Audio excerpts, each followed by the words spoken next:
I gave up my quota for the year. I think it's just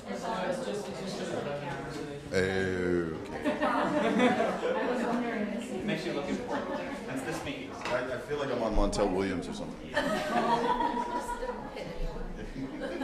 No, that's Jerry Springer.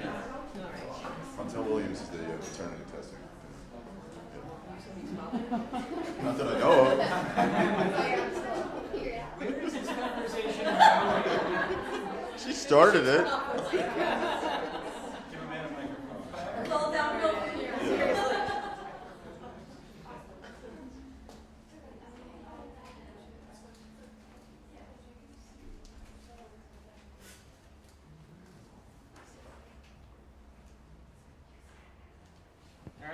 All right. Who's Eric? Eric, who are you? Do I get in? I thought you were going to introduce me. Oh, yeah. So, Eric Sessal is the director of the Reconstruction and Resiliency Studio here at headquarters and around the world. Managing kind of the regional offices, the responsive activities, and coordinating all that, as well as helping drive the direction of the organization. So, I don't know, is that enough? Well, it'd be nice to embellish in the future, but that's fine. Okay, so a little bit of setup to this. A few weeks ago, I gave an extended presentation to our own program staff here in headquarters about program design. That arose out of about a year of us studying internally how we grow new projects and how we grow new programs and best practices and things like that. And what is this? Remote? Sweet. Okay. And Garrett was so impressed. He was like, "Hey, I really want to teach this as chapters. Can I, modify your presentation?" And I was like, "Yeah, sure, go ahead." So he spent about a week doing that, and then he came to me last night because he knows me well, and I was like 5 drinks deep, and he's like, "I think it'd be really better if you presented it." So I tried, but it's yeah. an expert that No, I'm presenting Garrett's presentation of my presentation that I've looked at for like 3 minutes. So if I'm incoherent, okay. So we're going to try and go through this in 30 minutes just so Bryn has some time to talk as well. The first aspect of program design is really visioning. And by visioning, I'm talking about something broad, something inspiring, something cultural, and something social. It's easy to drive by an empty lot and say, wow, I really wish that was a grocery store. Those are very linear thoughts, and when you're designing a program, you want to give yourself as much latitude as possible to go through that long design process and fundraising process and things like that. People respond to vision, meaning not everybody cares about grocery stores, but a lot of people care about social equity, right?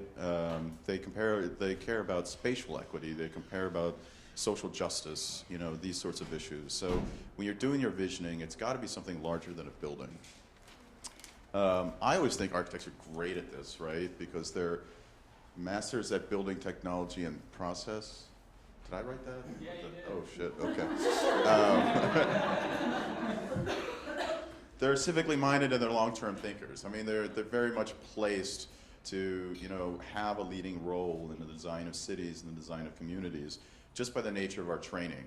And I think we turn our back on those really valuable skills when we limit ourselves to one-off projects and these little kind of tiny, quirky ideas that we get involved in. And looking at the history of program development in Architecture for Humanity, even at HQ, we fell victim to that a lot.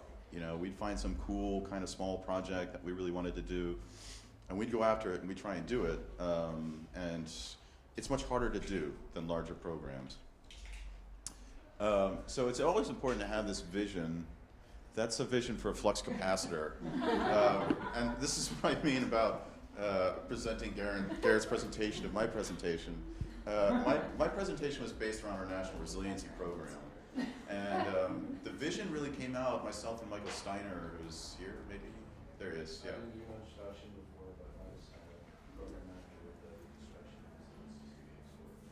We were sitting upstairs and we were like, well, what are we going to do about this resiliency thing? And together we kind of drew out this diagram that has become basically the diagram for the entire program for the last 8 months. And it reminded me a lot of, the flux capacitor in Back to the Future, and this sort of bump your head, sketch something out. have a simple, powerful idea, a partie. That's exactly what Eric looked like at that hot. Yeah, exactly. I was wearing some big metal contraption on my head. The next step is validating the vision. Everybody's got a vision, hopefully, but we need to figure out whether the vision is going to work, and that's composed of a few things.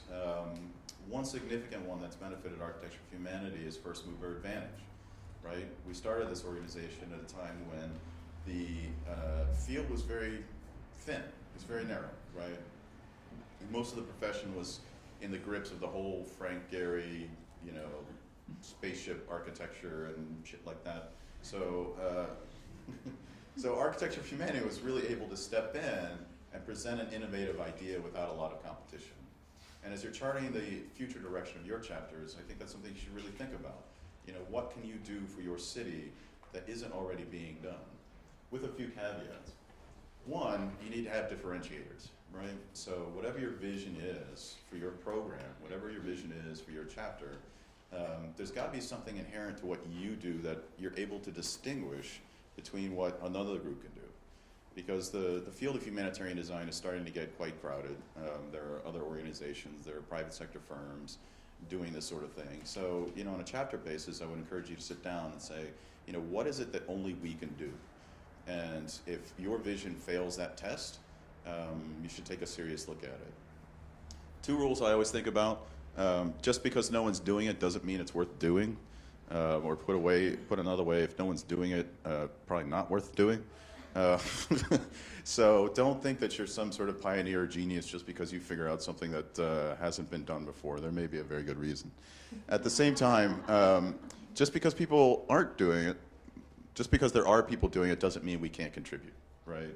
So even in ongoing efforts like sustainability or resiliency or something like that, it gets back to the question of what can we uniquely contribute to this movement or this program. And in any large city, there's going to be multiple government agencies, nonprofits, et cetera, working on any significant social issues. So you have to ask yourself, how do you pitch in? You guys have probably heard about this Rockefeller $100 million 100 Cities initiative. We got involved with that because we pitched something that they didn't have, which is architects. And we partnered with the AIA and we said, look, we can touch 90% of the architects in the United States.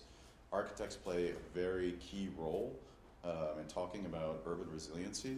And rather than you guys trying to go out and figure out how you're going to involve that community, let us do it. And that was literally the two sentences that formed the basis of the partnership. It kind of went that fast because they were like, yeah, it seems like a good idea.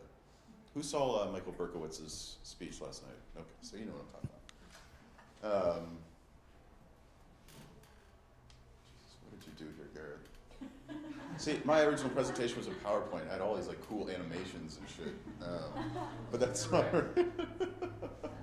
I'm just going to give him a hard time because he put me on the spot. So the way we think about need, and this is really specific to our post-disaster work, but I think can be applied to any project in any city in terms of how we think about it. We first start out with the need, right? So, a neighborhood may need slum upgrading or public interest housing or something like that. And then we start looking at who else is doing it, right? So do I get a laser pointer with this thing here? Yes, no? I don't think it's working. All right, so a lot of these needs are going to be addressed by insurance, government, private sources of support, private capital, things like that, right? So it gets the idea just because you're driving down the street and there's a lot of homeless, that there's inherently a role for Architecture for Humanity or things like that. You got to look at the other parties that are actually addressing this. You can move forward and you can start thinking about the gaps that we can really fill, right? This is the hardest part because we're all passionate people. We're passionate about our communities. We want to work. We want to do this work. So it's sometimes a slip of the mind or a little bit of self-delusion that we kid ourselves about how many people are actually working on it. So for me, this is always the most deliberate process. I start looking at all the little groups that are actually addressing that unmet need. And if you're talking about a low-income community, there's social services, there's other nonprofits, there's lending programs. all of things that fall outside of the traditional bivouac of architecture. But I think if you want to develop strong chapter programs, you have to make it your business to know, because that's going to tell you where you can create your most value. Underserved, barriers to entry, gaps. See, I told you I wasn't going to be articulate. Risk measurement. Actually, let's just forget that stuff and let's move on to this whole picture. So when I... Sorry. I am the director of resilience, so I just sort of move along.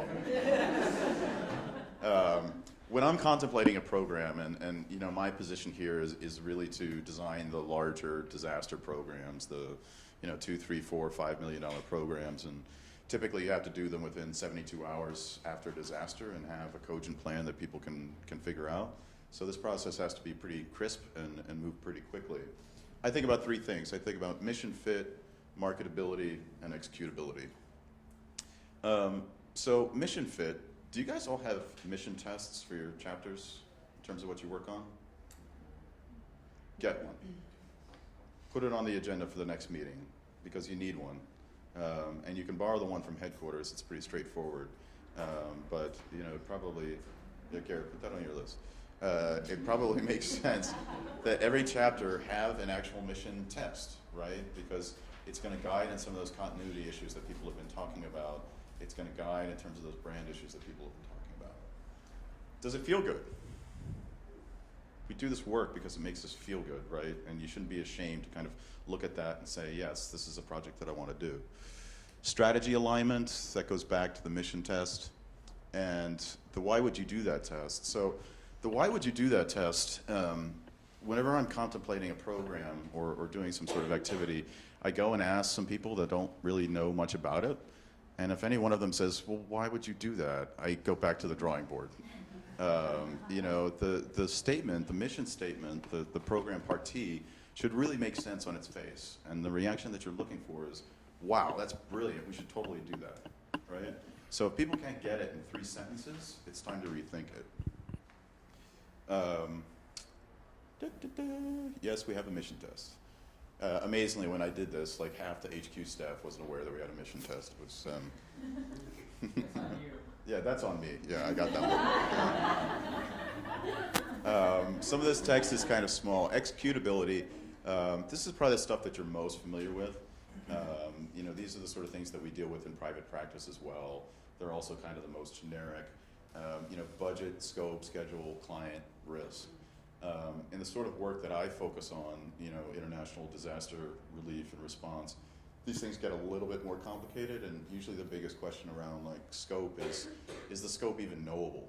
Like, is there any amount of information that we could get that would actually tell us what the scope is?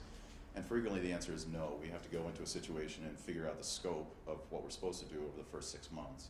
I think for a lot of chapter projects, it would be relatively simpler in terms of, we're going to do this community center. We know what the scope is. We know what's involved, things like that. Client is always an important one, but given the projects I see in the chapter network, you're probably familiar with this one, and I think it's probably not so different than private practice. Is the client a pain in the ass? No, we ask ourselves that all the time, right? Because I think in humanitarian work, you always have to be focused on the opportunity costs of what you're doing. And if you're working with a client, it doesn't matter how needy they are. If they consume a lot of your energy and resources, the opportunity cost is that you're not working with somebody else, right? So that's an important thing to consider. Risk, partner funder, project details, regional risks. Can we share our risk template with the chapters? Can we put that? You know what I'm talking about? Kind of, sort of. Okay. We have a big, incredibly anal risk worksheet that's got kind of like 50 things on it. That's part of our actual process where we go in and we establish, what are the logistical concerns? Is the financing secured? Is the land tenure secured? All these things. And it's a really amazing tool because one, it forces you to think through all those questions rather than getting swept up in the enthusiasm of doing a particular project. But it also provides a baseline that you can compare projects against each other, right? So when the executive committee of the chapter is sitting down and saying, you know, which projects are we actually going to work on, you've got something objective that you can point to and say, well, this is a risk factor of 5, and this is a risk factor of 2. So I'm going to share that with Garrett, and he's going to share that with all of you. I would suggest that you put local spins on it, but it's pretty comprehensive in terms of understanding the risks associated with the project. Marketability, we don't talk about it very much, but the work that we do, we want it to lead to more work. You know, not for profit, but we want to be able to do projects that can inspire people, that can teach people about the value of design, because that promotes the ongoing health and success of the chapters and the organization and the movement itself, right? So you can do the greatest project in the world. If you don't report on it and nobody knows about it, what's that, tree falls in the forest sort of thing? Yeah, it's a tree. Nobody hears the trees in the forest anymore. Except for Lorax. Yeah. Okay. So visibility is always a big one. I'm going to put these up here.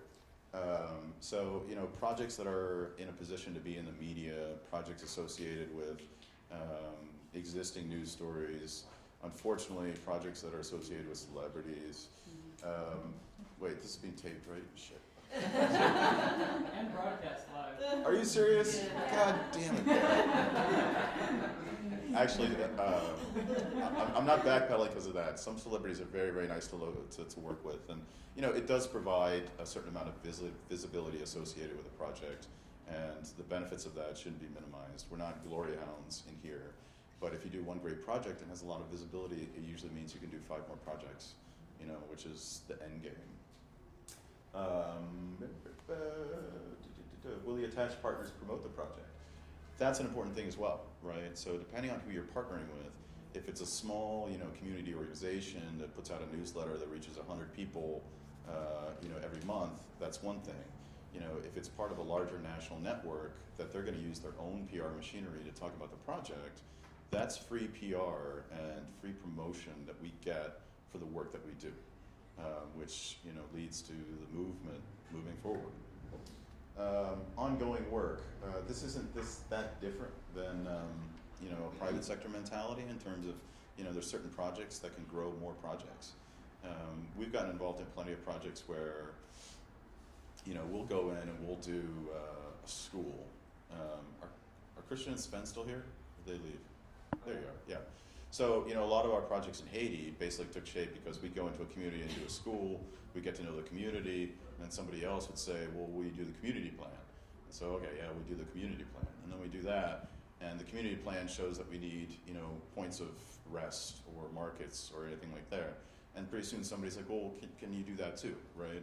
So in the back of your head, you want to be thinking about, you know, how many additional projects can this project actually create? And that also speaks to catalytic growth, which I divide into 2 categories. One, will the project spawn other projects? Not necessarily for us, right? But, you know, I always sort of think about the shopping mall analogy, right? In the 1980s, you had those shopping malls, and like, you put the big anchor stores at the end. It was like the JCPenney and the Sears. And then they had all those like crappy stores like in between that just sort of rotated in and out. But, you know, if you have those anchor projects, if you have those,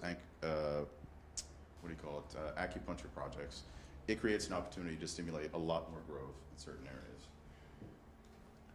And that's all of it. And we're going to get you a crisp, high-resolution poster of this that you guys can all hang up in your offices. Because the Can we have an office? you can put it on your website. Planning the program. So planning the program, I always think architects should be inherently good at planning programs because that's what we do, right? We design buildings, and a design is just a plan for construction, right? It's a plan for a building. And, you know, the weirdest thing to me about architects sometimes is that they'll be so meticulous and fastidious about a drawing and a wall section and hatching it just perfect, right? But when it comes to executing the project, it's like, yeah, 5 minutes. Okay, we're done. Yeah, we're just going to go ahead and do it. So, you know, my general rules and the advice I give to people is that when you're mapping out a project, put as much attention into it as you would a drawing and design it as deliberately. soup to nuts, start to finish, you know, from the flux capacitor diagram that we developed. You know, we developed a 4-year plan for the National Resiliency Program that is ridiculous. It looks like this. That's a Microsoft Project Gantt schedule for anybody who can't read it. It's got like 600 separate tasks in it, and you know, we invested the time to sit down and kind of think through the whole project, and we did it with an architect's deliberateness, right? So none of you as architects would sit down to, you know, design a building in a set of CDs and just, you know, do the front elevation and the plan and then say, oh, we're done, you know, here you go. You know, you plan every detail because you want it to come out perfectly.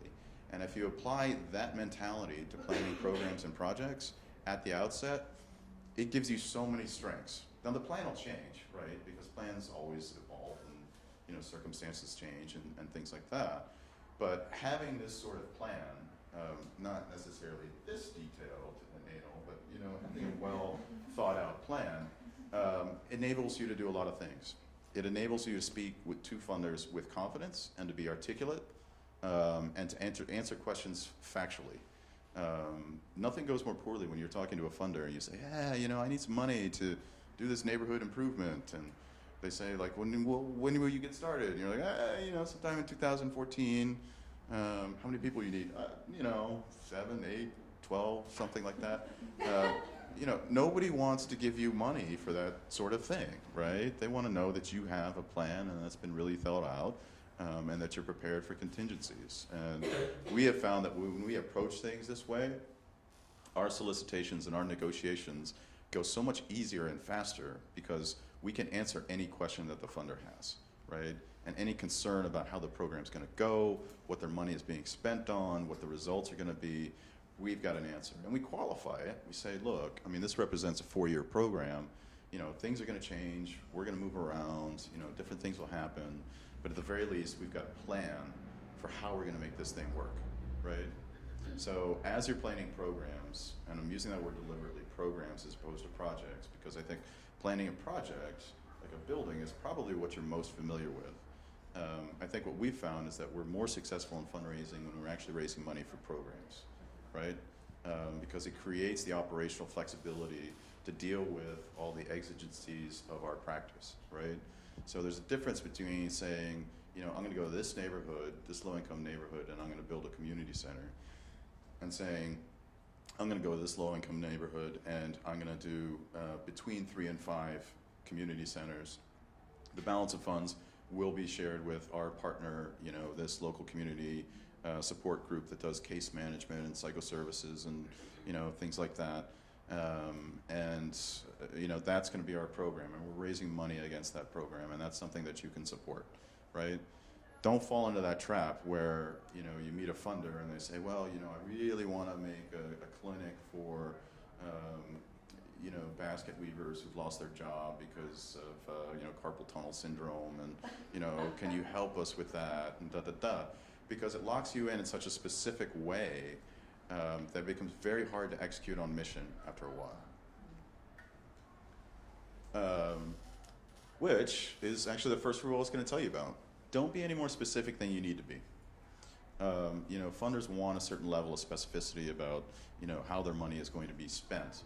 But one of the things that we, and I mean headquarters, has done a poor job of over the years is explaining to people at the outset how turbulent these things get, right? Especially in the post-disaster stuff, but even in the non-disaster stuff, circumstances change. You know, I mean, it's not like building a Walmart where you know exactly how much it's going to cost and how long it's going to take and, you know, all these things. There are a lot of external circumstances that we have to deal with in the sort of humanitarian work that we do. And what makes us experts, you know, what makes us the organization that we are, is that we always find a way through and we always figure it out, right? But the more restrictions you put on yourself in terms of what you're going to do, when you're going to do it, how you're going to do it, et cetera, the more you get trapped in.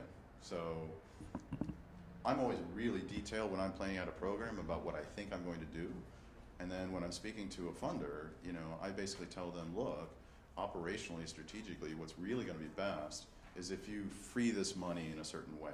because that empowers us, the experts, to deliver on the final project, to deliver on the mission, and not to get hung up on, you know, all these kind of little goofy details. And, you know, oh, you said you're going to spend $500 in postage, and you spent $800, so, you know, here's 12 forms that you need to fill out, and like a grant extension, and, you know, all this other stuff, right?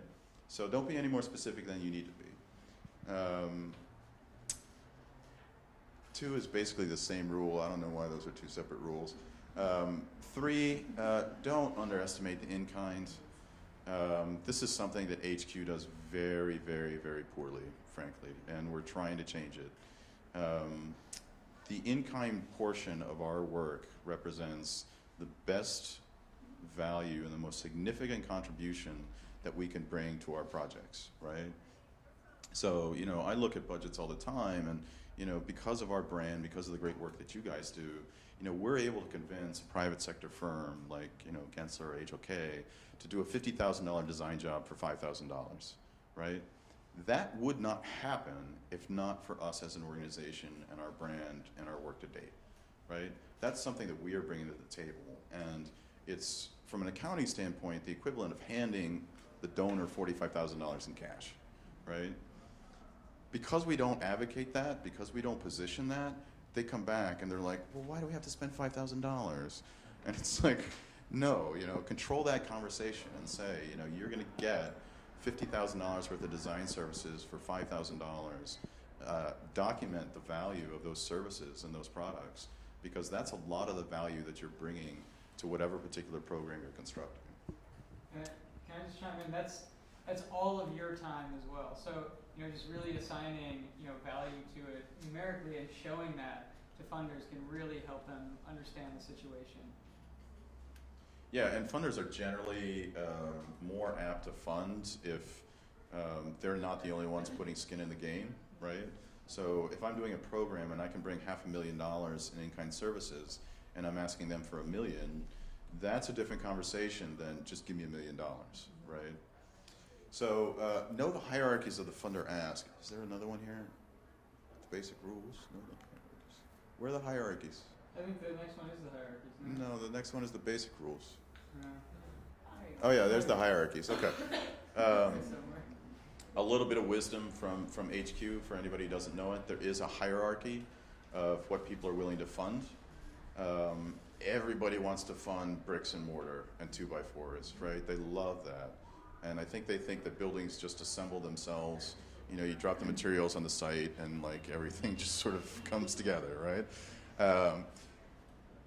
I don't know if these are completely in order, but they love construction, right? They'll pay the contractor. They won't pay the contractor's overhead and profit. They're slightly more forgiving about engineers. Design services often seem like a waste of money. And, you know, overheads, and that's the money that you use to support your ongoing activities as a chapter and grow your chapter, forget about it. Right? Nobody wants to pay for that, right? You're supposed to pay for that yourself, right? Out of the secret pot of money that you guys keep, yeah, to pay for that, yeah. So what I do is I invert that conversation as well. So when I'm talking with a funder, you know, I spend some time with a funder and I try and understand what their needs and priorities are. I try and understand what their vision is for, you know, how they'd like this money spent and what they would like to do. And then I have a very frank conversation with them. And I talk to them about the fact that if they really want to be a leader, they should fund the stuff that's hardest to fund, right? And I talk to them about the fact that, you know, I can throw a rock in the street and hit 3 people that'll pay for bricks and mortar, right?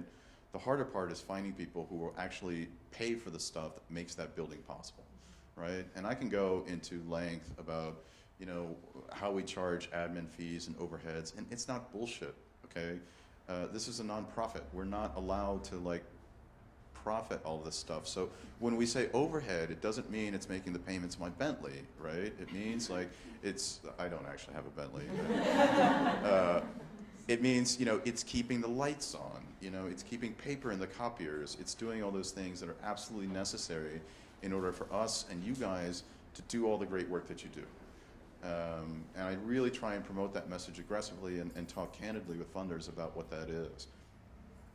Very, very rarely will I just go up to a funder and say, well, what would you like to fund? because I know what they're going to say. You know, they'll pay for the bricks and they'll pay for the mortar, and that's it. And you know, you can raise $10 million in bricks and have no money to pay your electricity, and what are you going to do, right? You don't have a project. So the hierarchies are very important psychologically in terms of, you know, how you frame a program and how you talk to people about that program. And what we've gotten a lot better about in the last year is controlling that conversation. So now when we're talking with funders, it's not, hey, you know, what would you like to do? It's, this is our greatest need. If you believe in the work that we're doing, if you believe in this program, you believe in this project, and you really want to help out, and you don't want to just, you know, write a check, but you want to be a leader, this is our greatest need. Can you help us with this? Usually get much better results. All right, I'm going to go backward. The basic rules. Notify the outreach coordinator development team ASAP so we can help identify possibilities. So you? That's me. Okay. Let me know and we'll do it together. Yeah. No, I mean, I think that, you know, we have a lot of expertise and resources through Garrett that we can, you know, assist, and, you know, we can put on this presentation once a year. But there's a lot of wisdom in-house in terms of how to structure these things. And I think, you know, it's always good to kind of bounce ideas off of HQ and say, you know, hey, does this make sense? Does this project seem viable? Because you guys are on the ground and in your own cities, we might not have the best opinion, but we have an opinion and we have information that we can share. Don't use round numbers. Oh, for fuck's sake, don't use round numbers. Nothing drives me more nuts. And you guys don't report to me, so you don't care. But I think there's always a temptation to... Hey, I'm winging this. Come on. There's always a temptation to use round numbers, and I don't know why people do it, right? And somebody says, yeah, you know, I'd really like to do this senior center here. And how much would that cost? $1 million, you know. But who knows, right? Sit down and figure out like how much it's going to cost. That's part of the planning process as you're contemplating a project or a program. And then kind of tell people what the number is, right? Because it's the, well, in private practice, it's the same thing. Like the first number you tell them for the project is the number they remember for the rest of the project. No matter how much the scope changes or how much materials inflate, you know, they only ever remember the first number that you told them. So make sure that that number is accurate and not some, you know, kind of round ballpark number. Don't be any more specific than you need to be. Don't forget the in-kind, and know the hierarchies. So those are the basic rules. That's it. That's the end of my presentation. How long was that? Was that 30 minutes? Pretty much. Okay. Yep.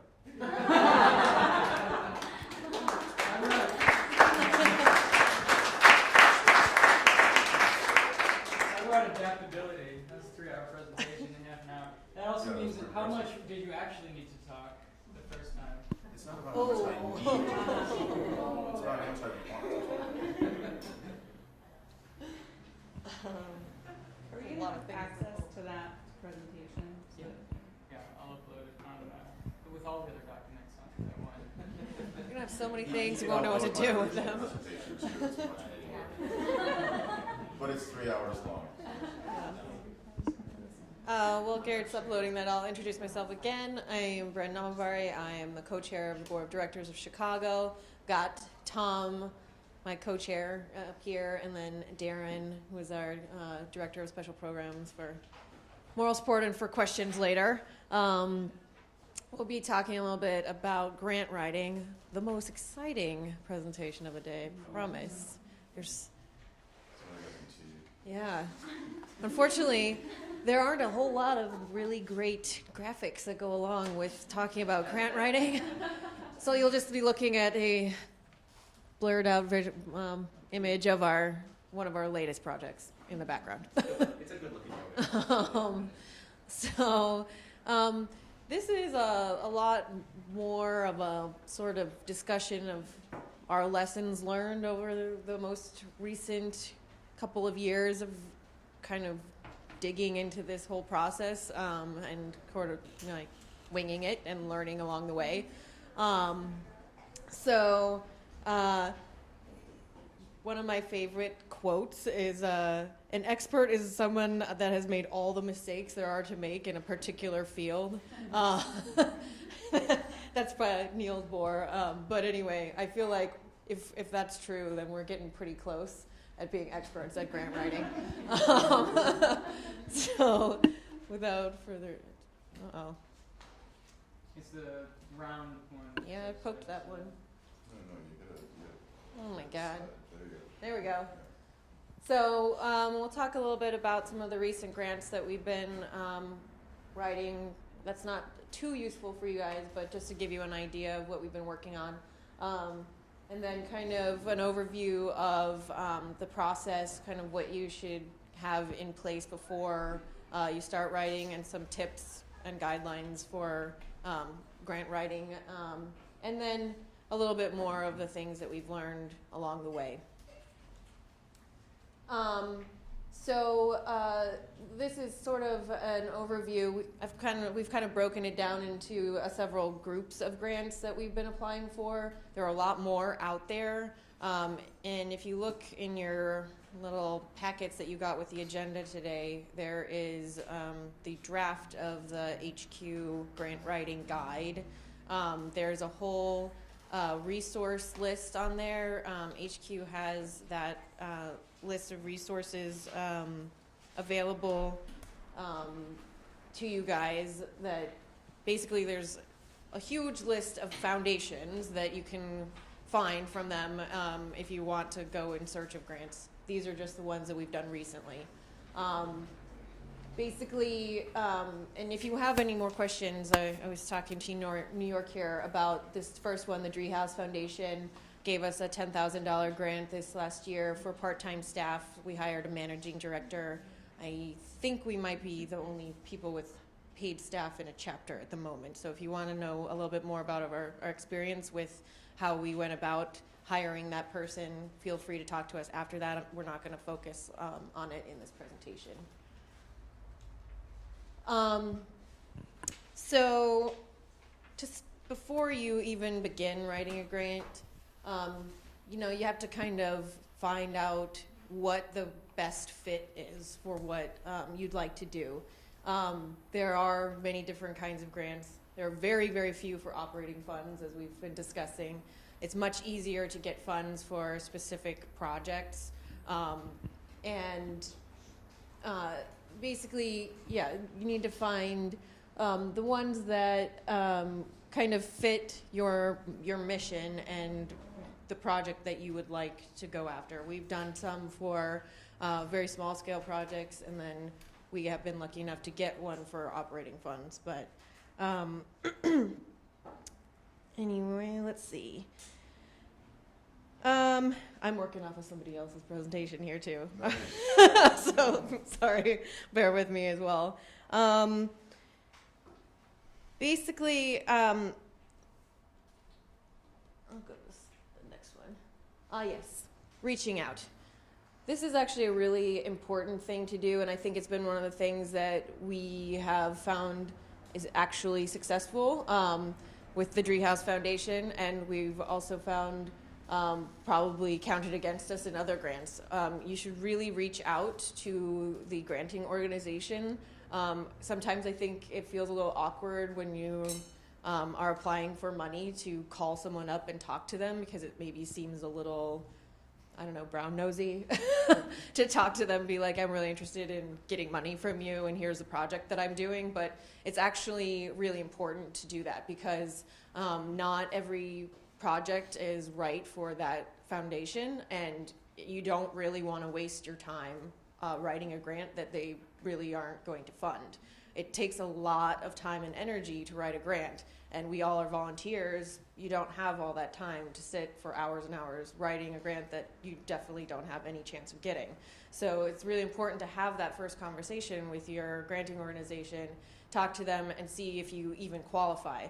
We actually recently had a very surprising experience with the Field Foundation. We did all of this. We talked to them. They, said, do we qualify? What do we need to do? Would you ever fund this sort of thing for us? And Then we turned in our application only to have them call us a week later and say, oh, by the way, you need to have an office in order to get this grant. And we were like, well, that would have been really important to know before our managing director spent, 40, 80 hours writing this grant for you guys, even though we, specifically asked all the right questions. Unfortunately, sometimes these things happen, but yeah. Ask more questions than you need to know, I think, is the moral of that story.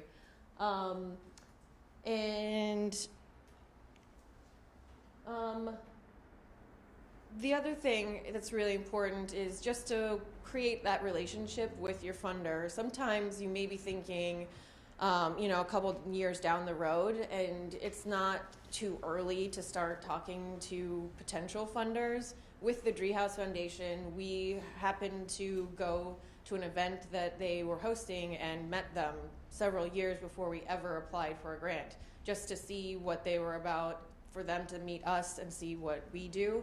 And I think it is one of the key reasons that we actually got that grant. And they were, honestly, not enough people do this, I think. They don't take the time to let granting organizations get to know the people that they're giving money to. I mean, they are investing in what you're doing, and it's really important for them to understand the importance of what you're doing and also believe in it as much as we do. And, for the Driehaus Foundation, they were honestly surprised that we didn't ask them for money the first time that we met them. And I think, that kind of honestly worked in our benefit, because we really were just trying to figure out if we could be a good fit, so. This part, I don't know about you guys, but it's sort of a work in progress for us. It's a kind of a hard thing for us to do because we have a lot of volunteers, we have a lot of people on the board, and we transition over time. And we're really trying hard to have everything that's important for writing grants and for reaching out to funders all in one place. It's really important to have all of the resources that you need at your fingertips, because this is a really difficult, long process. There's a lot of components to writing a grant. You need to know, what your budget is. We didn't know that when we started writing grants. We didn't really keep track of our financial situation at all, other than to know that, we had some money to operate, and we didn't really need a whole lot of money to operate. And you need to be able to make the case that you need the money to do what you want the money for. And so you need to be able to say, here's where our funds are, here's where we want to be going, and that's, this is how much we will need to make that happen in the future. There's also just a whole lot of other components that you need to have in place. Your mission statement. We're starting our strategic planning writing, because a lot of grants ask you for all of these components, and while a grant application may only have 20 questions on it, each one of those questions is extremely detailed, and you need to be able to, make it most efficient for, whoever it is in your board of directors or your volunteers that are writing these grants, to just do that and not have to go to 20 different places to find that information or talk to 20 different people. HQ also has a whole lot of great resources. We'll talk a little bit more about that. I think Garrett's name is on here a couple times coming up as to what you can, what you need to get from HQ, especially if you're working. We've been recently starting to work directly with them on a couple of larger grants, and there are things that we need from HQ because they're our fiscal sponsor for chapters, and you need to be able to, bug him at the right moment, because it takes them time to get us what we need as well. We're all architects, most of us. We have a bad habit of procrastinating. Don't do that on grants. You won't finish. It's really, really important to start way, way farther in advance than you think and get all that stuff together far in advance of writing. As far as writing is concerned, I think for us, and for me particularly, the biggest lesson learned is that you need to be very clear about what you are doing. And it's really easy, I think, for people to want to write a lot of, I don't know what else to call it, fluff. Don't do that. Be very specific about what we do, what you do, what the program is that you're wanting to have this money for, and write and then rewrite and then have somebody look at it and then rewrite it again. Because it is, especially if you're going for tens of thousands of dollars, it's worth your time and somebody else's to look, to take that time and edit it. I would not suggest submitting a grant that you've written up to the deadline and never had anybody look at, because it's probably not as clear as you think it is. And it's just really important, as Eric was saying, to be, people need to be able to just look at it and get it and say, yes, that's something that we would want to give money to. The other thing that I think is really useful is being very clear with yourself about if it is a project, if it is a program, what your goals are, and being very specific about how you can measure those. Grants are often, they come along with, a lot of times a series of things, things that you have to do for them to prove that their money was worth it. And so as long, it's not necessarily something that you're going to put into that grant, but you need to know what your measures of success are so that you can report back to the grant organization. With our managing director, we wrote an entire job position, essentially. They gave us money for part-time staff. That was it. And we kind of had to go and decide as an organization who that person was and what we wanted from them, and then how we were going to say to the Driehaus Foundation, this is what your money did for the organization, this is where we've come in the last 6 months because of this person, and things like that. Now, that was never part of the grant application, but it's certainly important for continuing our relationship with them, and if we ever are going to ask them for money again, they need to know that, what we did with it was actually a success for us and for them.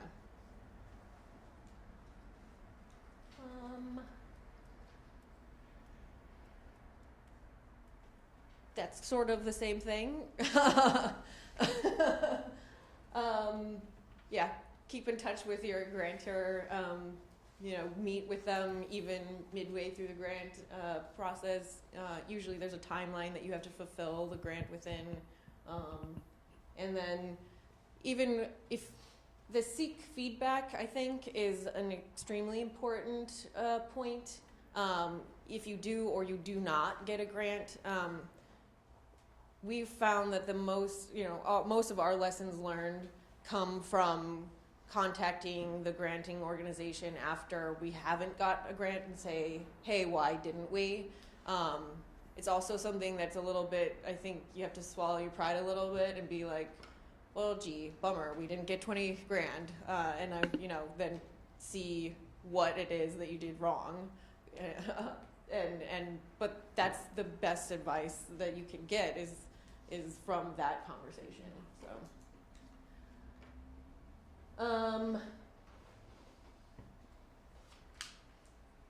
as far as writing is concerned, something that we've learned a lot is that the granting organizations really want to know about the organization, and we weren't on some of our applications being quite as explicit as we could have been. I think sometimes we assume that people know exactly what we do without explaining it to them thoroughly. And they don't necessarily get the impact of what we do. They don't necessarily understand, this is the key, measurable impact. And sometimes I don't know that we know how to explain that to people even. I don't know that we keep track of you know, when we build a project in X neighborhood, this is how many people it impacts. I don't think a lot of times we follow through on that, and I think that's something that a lot of chapters could really do well by, is that record keeping of, you know, what the impact is, who we impact, who our clients, quote, quote, our project partners are, the communities that we serve and why. And then, you know, I think it's helpful for a lot of, it depends on the grant, but a lot of times they want to know who, well, I'm going to skip over these. They want to know who the people are that are going to be in charge of the money and disseminating this project. They want to know the demographics of this organization. And this is, once again, part of all that information gathering. You need to be able to say, you know, why our organization is unique and why your board of directors is unique, why the people that you serve are different than the run-of-the-mill or, you know, anybody else that's doing this work, and why you stand out. I'm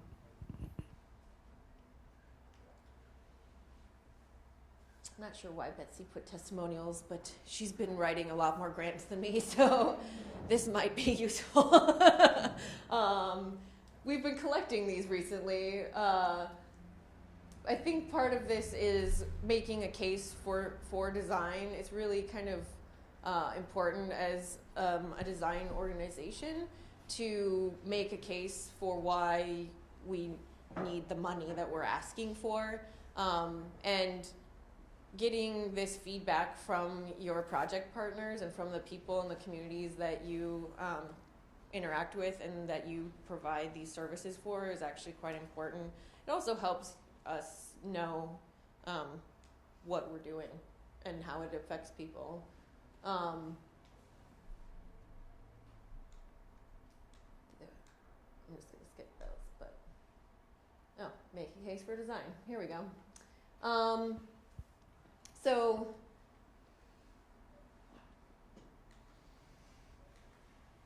this is a lot of text, guys. I'm not going to read all of this. It's a really great article. For, yeah, it is. The New York Times. It is. I have read this stuff before, but I won't read it now. Yes, you will have access to these later, right? Yeah. So you can read all the testimonials and you can read all of the case for design quotes there. But Tom or Darren?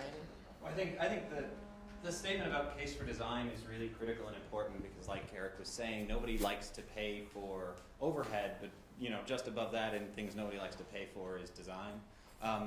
And the point of the testimonials is to identify the power of our design and the work we've been able to do and the service we've provided and how we can continue to provide that. So I think that's where this statement of case for design, it's both a what have you done in the past and what could you do in the future. And so I think being able to identify that is critical and important. And not everybody wants quotes from your past project partners, but they help sometimes. They make it human and identify that we've done it and we can reach people. And the part about, well, something Betsy, our managing director, was asking about was bios, because of the colorful demographic that we have that is part of the organization and all that is. You know, us being involved, you know, greatly in the organization as well as in other things helps paint a picture and actually helps in what we'll bring to these projects, and ultimately they'd like to see that. One other thing, kind of jumping back earlier in the presentation about knowing your grantor, is also knowing the opportunities that you provide as an organization. Just as an example, you know, different grants fund different things, obviously. And some of them want to fund established organizations, and some of them want to fund upstart organizations, and some want to fund brand new buildings and offices for us, and some want to jump on board something that's already happening. So, case in point, Field Foundation grant was an early level grant, and they wanted AFH Chicago to be AFH Chicago and independent.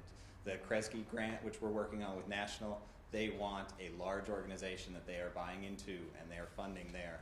And so it's definitely more of a question of how big are we as opposed to how big could we be.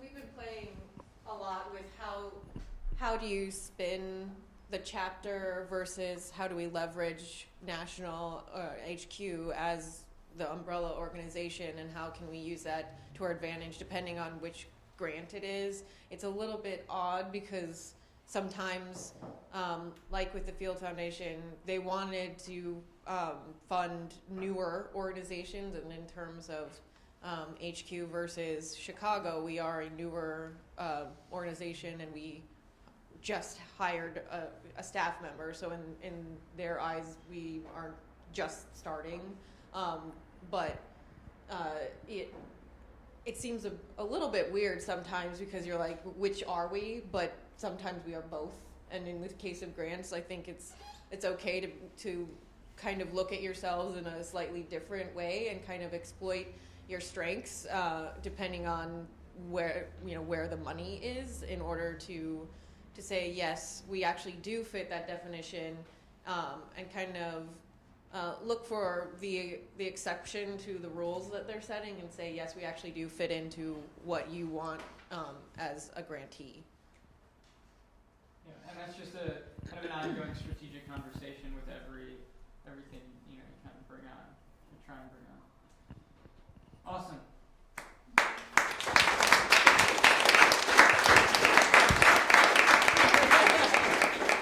Any questions, real quick, or Rita?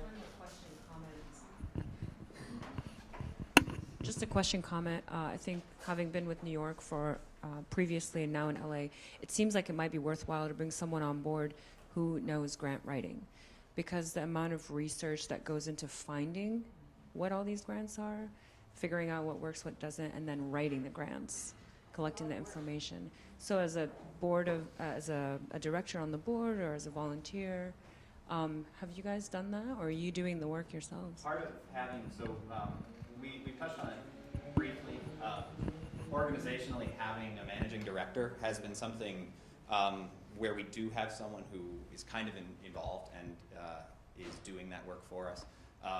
What I always say is that her position is a certain amount of eat what you kill. She has reason to write grants and research grants because that's the vehicle by which she continues to get paid, and she's very fully aware of that, and so that's her position. Now, Betsy is not an expert grant writer. We didn't hire her as an expert grant writer. We hired her because she's a dynamic and very interesting person, and she's a wonderful face for our chapter and representative of the organization. So it just so happens that she is committed to writing grants. We would love to have more grant writers involved because I'd rather draw pictures. This is something interesting that we've been talking a lot about, because you have to have the money. I mean, people do this for a living, and you have to have the money to pay that person. We don't. And yeah, and that's the thing. We've been really searching for that volunteer. It is a lot to ask of a volunteer. We know that we're asking that of ourselves right now, and I think it's been interesting because we have been fairly successful in the grant writing department, despite the fact that we don't really know what we're doing, quite honestly. Yeah.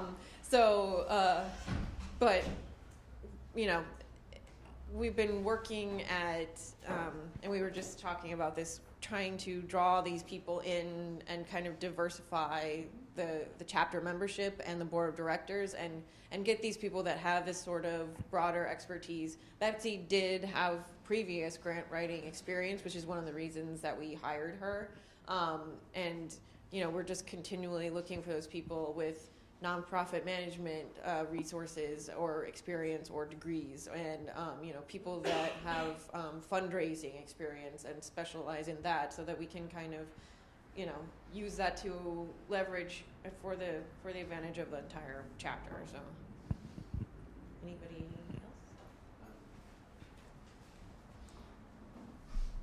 else? I know our chapter has primarily designers that are interested in volunteering. Is there any strategy that you found that works to recruit people from other disciplines that would be interested in doing more administrative stuff? No, it's something we struggle with as a chapter, and we have branched out, and we do have members that are from the rest of the world,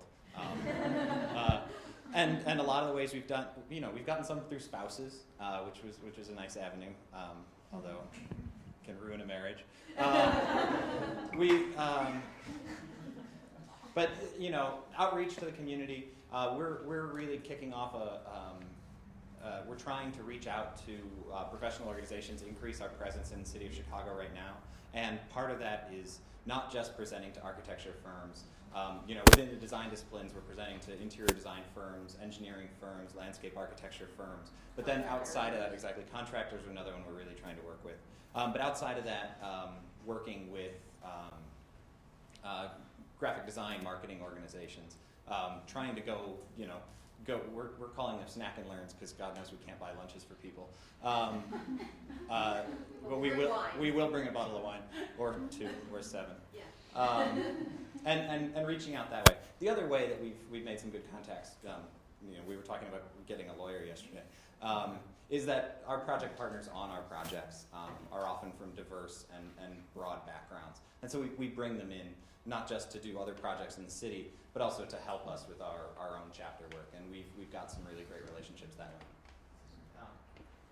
Yeah, and despite the fact that it almost sound like Brent said it jokingly in reference to go to the other parties, it makes a lot of difference. And seeing that people are doing something similar or targeting the same markets that you're in, and just showing up to their parties or being involved with them and showing that you have as much skin in the game in reference to something as they do will bring them over. And I and Special Projects have been trying to show up to these things and get involved with these people, and that's bringing some energy. And I mean, that's part of what brought energy to this last fundraising effort that we just had November 1st. And a lot of bright eyes and people reaching their pockets, and hopefully these checks really do get signed to come over. But it's definitely created an incredible buzz, and they've definitely spoken and said they want to be involved and help. This kind of goes back to earlier conversation about strategic planning and a quandary that Portland's been having. And the question is, what's the appropriate level of overhead for a chapter? There's headquarters, and you guys do your work, and then there's the chapters, and we're volunteers working in it. And I think there's different levels. How many years were you guys established before you brought on a hired managing director?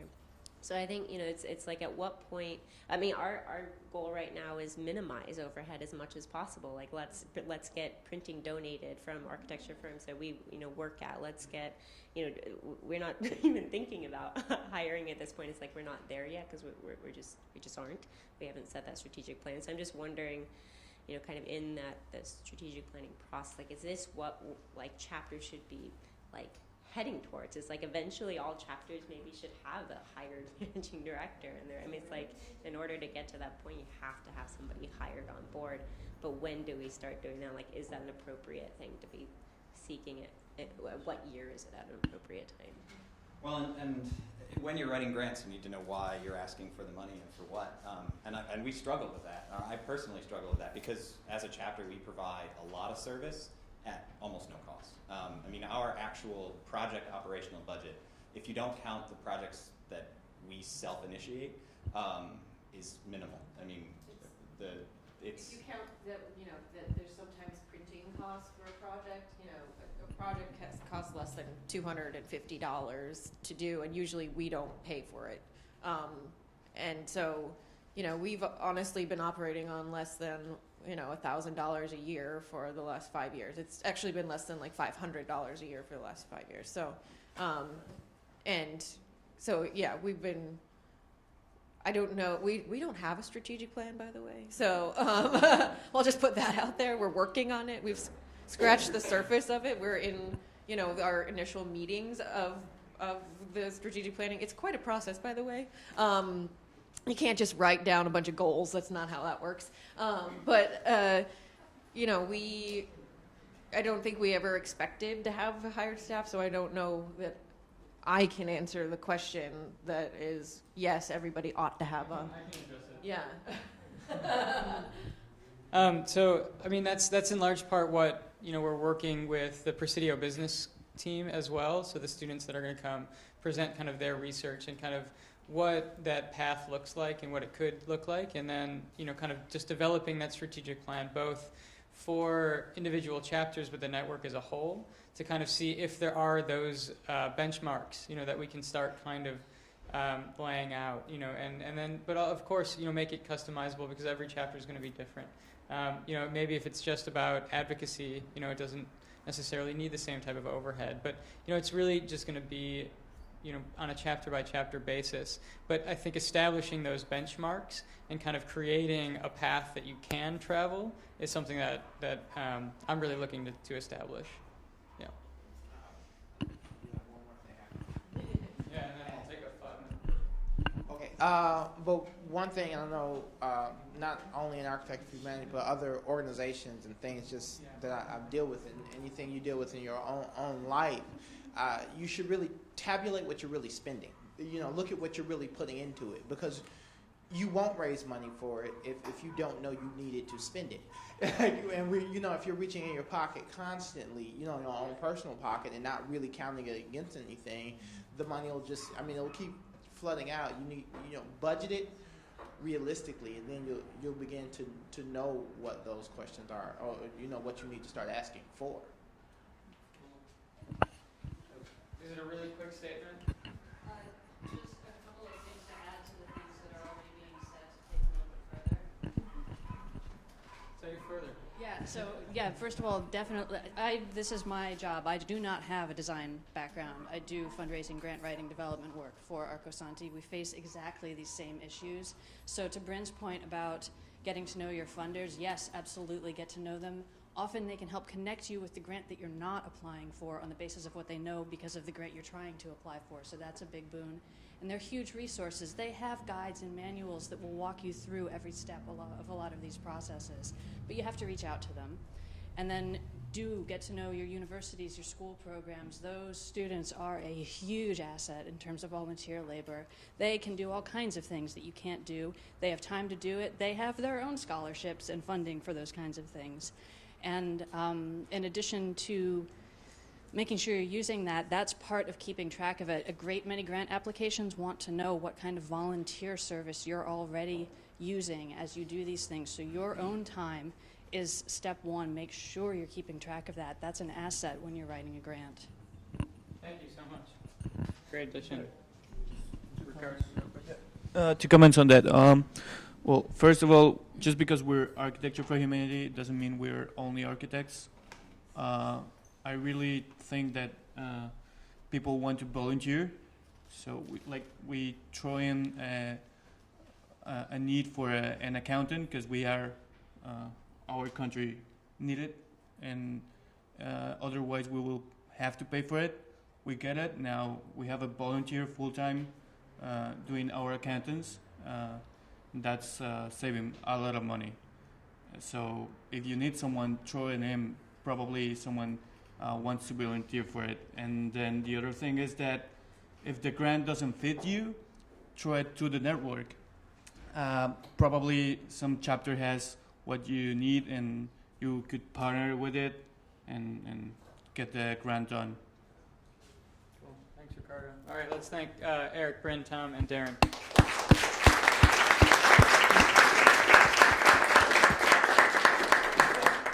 Let's do a quick 5-minute break, and then Rachel will be up on leadership transition.